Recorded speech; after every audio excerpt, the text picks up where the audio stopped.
Ce projet illustre de manière exemplaire les réussites que la numérisation offre en termes d'autonomisation.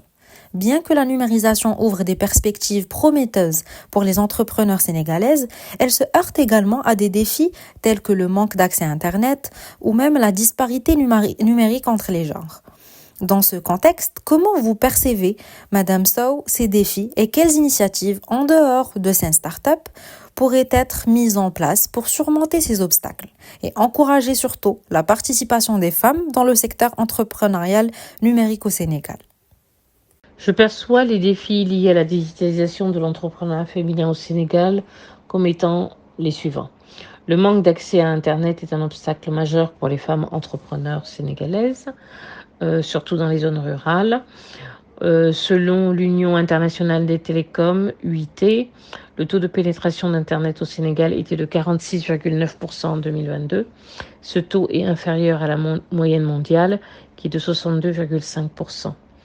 La fracture numérique du genre est un autre obstacle majeur pour les femmes entrepreneurs sénégalaises. Selon l'UIT, le taux d'utilisation d'Internet par les femmes au Sénégal était de 36,9% en 2022 contre 57,1% pour les hommes.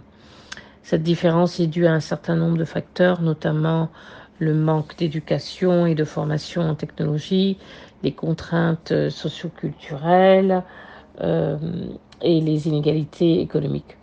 Alors pour surmonter ces obstacles et favoriser la participation des femmes dans le secteur entrepreneurial numérique du Sénégal, les initiatives suivantes pourraient être mises en place. Par exemple, augmenter l'accès à Internet.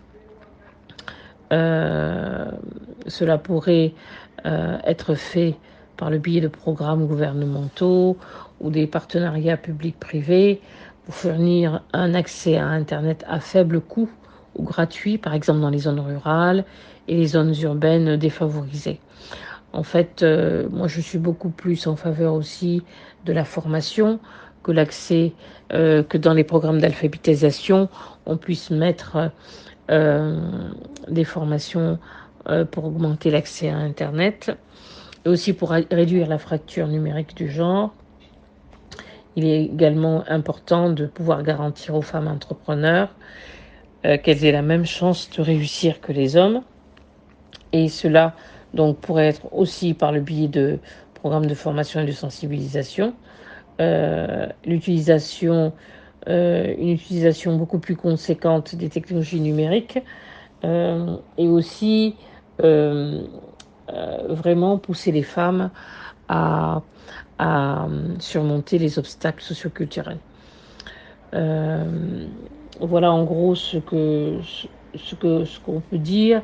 Donc il y a des programmes de financement qui pourraient être mis en place, des politiques publiques un peu plus favorables et d'autres initiatives privées dans la société civile. Je pense que que ce soit les Fab Labs ou les incubateurs, on pourrait mettre aussi une promotion des technologies et un enseignement de tout ce qui se passe sur Internet dans ces structures-là.